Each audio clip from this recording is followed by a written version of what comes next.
2013년 4월 전남 화순에 위치한 어느 농가에 70대 노부부가 살고 있었다. 남편은 75세 공 씨였고 아내는 70세 조 씨였다. 이 부부는 남들과 다른 부분이 있었다. 남편 공 씨가 지적장애 3급이었던 것이다. 그럼에도 이들은 약 40년간 부부관계를 유지했고 슬아의 아들도 한 명 있었다. 그러던 어느 날 아내 조 씨가 갑자기 마을에서 자취를 감추는 일이 발생한다. 4월은 농번기이며 보통 이 시기의 농가는 매우 바쁜 시기이다. 이러한 농번기 상황에 조 씨가 보이지 않는 것을 이상하게 여긴 마을 주민이 남편 공 씨를 찾아가 아내의 행방을 물었지만 남편 공 씨는 횡설수설하며 제대로 말하지 않고 어물쩡 지나쳤다고 한다. 평소 지적장애가 있던 공 씨였기에 마을 주민은 횡설수설하는 공 씨를 크게 이상하게 생각하지는 않았다고 한다. 하지만 이후에도 조 씨가 마을에서 보이지 않자 타지에 사는 이들 부부의 아들에게 전화하여 어머니 조 씨의 모습이 마을에서 보이지 않는다는 사실을 알리게 된다. 2013년 5월 5일 전화를 받은 아들은 곧바로 아버지 공 씨에게 전화를 하였다. 어머니가 어디에 있느냐는 아들의 질문에 공 씨는 매우 태연하게 대답한다. 네 엄마 냉장고에 있어. 지적장애. 지적장애란 경계선 지능, 약 IQ 70에서 85 사이에 해당하는 사람보다 낮은 지능을 가진 사람을 말한다. 정도에 따라 3급, 2급, 1급으로 나뉘는데 3급에 해당하는 사람은 IQ 70 이하, 약 9에서 12세 수준의 아이와 같은 판단 능력을 보인다고 한다. 다시 사건으로 돌아가서 아버지의 그러한 말을 들은 아들은 매우 놀랐다고 한다. 일반적인 가족 관계에서 아버지에게 이러한 이야기를 듣는다면 보통은 그냥 심한 농담으로 치부할 가능성이 높았으나 공 씨의 아들은 아버지의 그 말이 진심일 가능성이 높다고 판단했다고 한다. 이는 평소 자신의 아버지에 대한 어떠한 폭력성이나 그럴 가능성이 엿보이는 행동을 목격했을 가능성도 있을 것으로 추정되는 부분이다. 전화를 마친 아들은 곧바로 경찰에 신고를 하게 된다. 신고를 받은 경찰은 공 씨의 집으로 찾아갔고 아들의 신고 내용을 바탕으로 냉장고를 열어보았다. 냉장고 안에는 포대에 쌓여있는 육편들이 있었고 이는 사람이라고는 추측할 수도 없는 상태였다고 한다. 경찰은 곧바로 남편 공 씨를 살인 및 사체유기죄로 체포하였다. 그리고 공 씨에 대한 조사를 시작하면서 매우 끔찍한 사건의 전말을 알게 된다. 사건의 전말. 공 씨는 지적장애를 가진 노인이었다. 이를 미루어 짐작해보면 모든 살림과 농사일은 모두 아내 조 씨의 주도하에 진행됐을 것으로 추측된다. 평소 공 씨는 아내 주머니에 있는 돈은 슬쩍하여 술을 마시는 것을 즐겼다고 한다. 이에 아내 조 씨는 공 씨를 나무라며 다시 돈을 회수해 가는 일들이 있었다고 전해진다. 사건 당일인 2013년 4월 29일 농사일 관계로 조 씨는 공 씨와 말다툼을 하게 되었다고 한다. 그러한 과정에서 공 씨의 돈을 또 뺏어갔고 이에 공 씨는 평소 쌓였던 감정이 폭발하였다고 한다. 경찰 진술에서 공 씨는 평소 아내 조 씨가 자신의 돈을 뺏어가며 자신을 자주 구타했다고 진술하였다.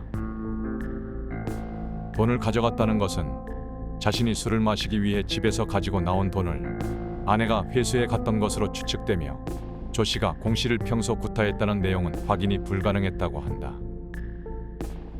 그리고 조 씨의 성격은 지적장애가 있는 남편과 함께 40년간 농사를 지으며 아이도 키우다 보니 다소 억센 성격이었을 가능성이 있다. 이러한 일들로 평소 아내 조 씨에게 좋지 못한 감정을 가지고 있던 공 씨는 그날따라 아내의 말에 크게 격분하였다고 한다. 분노가 가라앉지 않은 공 씨는 집에 있던 약 1m 상당의 농기구 일명 괭이를 가지고 나와 아내 조 씨의 다리를 공격했다. 아내 조 씨는 이 공격에 쓰러졌고 비명을 지르며 공격을 멈출 것을 호소하였으나 공 씨는 이에 그치지 않고 수차례 쓰러진 아내 조 씨를 농기구로 공격했다. 격분한 공 씨의 공격은 조 씨가 숨을 멈출 때까지 계속되었고 결국 조 씨는 숨지게 된다. 이 사건의 잔인성은 여기서부터 시작이다. 공 씨는 40년을 함께 살아온 조 씨를 가위 2개, 칼, 도끼 등을 사용하여 훼손하였다. 일반적인 토막 살해가 아니었다. 말 그대로 뼈와 살을 분리해냈던 것이다. 정말 끔찍한 부분은 이 과정 중에 공 씨는 조 씨의 살점을 먹기도 했다는 것이다. 40년을 함께 살아온 아내를 말이다. 경찰 조사 중 경찰은 공 씨에게 사건을 저지르는 순간 대체 어떤 기분이었냐는 질문을 했다. 이에 공 씨는 당시 매우 희열을 느꼈고 속이 시원했었다고 당시 상황을 담담하게 진술하였다고 전해진다. 조 씨의 훼손이 끝난 뒤 양 4개의 포대에 뼈와 살을 분리하여 담았으며 살점은 냉장고에 보관하고 나머지는 밭둑과 정화조에 유기해 버린다.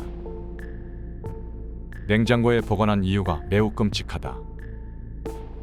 이미 훼손 과정에서 일부는 먹었으며 나머지 살점은 공 씨의 집에서 약 100m 떨어진 곳에 있는 개 사육장으로 가져가 약 3일에 걸쳐 6마리의 개에게 먹이로 주었다고 한다. 이후 경찰에 체포된 후 냉장고에서 발견된 것은 3일간 사육장에 주고 남은 부분이었다. 실제로 대한민국에서 일어난 사건이라고 믿기 어려운 일이다. 처벌.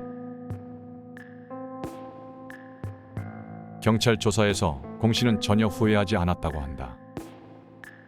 집사람이 나를 40년 넘게 무시하고 구타하였고 매일 잔소리하고 내 돈을 뺏어갔기 때문에 살해하였다고 말하며 반성의 태도는 전혀 보이지 않은 것으로 전해진다. 따로 별도의 수입이 없던 공 씨는 자신이 아내의 주머니에서 가져온 돈을 자신의 돈이라고 인식하며 이를 회수해가는 아내를 자신의 돈을 뺏는 사람으로 인지했을 가능성이 높다. 지적장애가 있는 것을 감안해 보아도 공 씨의 범행은 인간으로 볼 수 없을 만큼 잔혹하고 엽기적이다. 그럼에도 공 씨는 겨우 징역 25년을 선고받게 된다.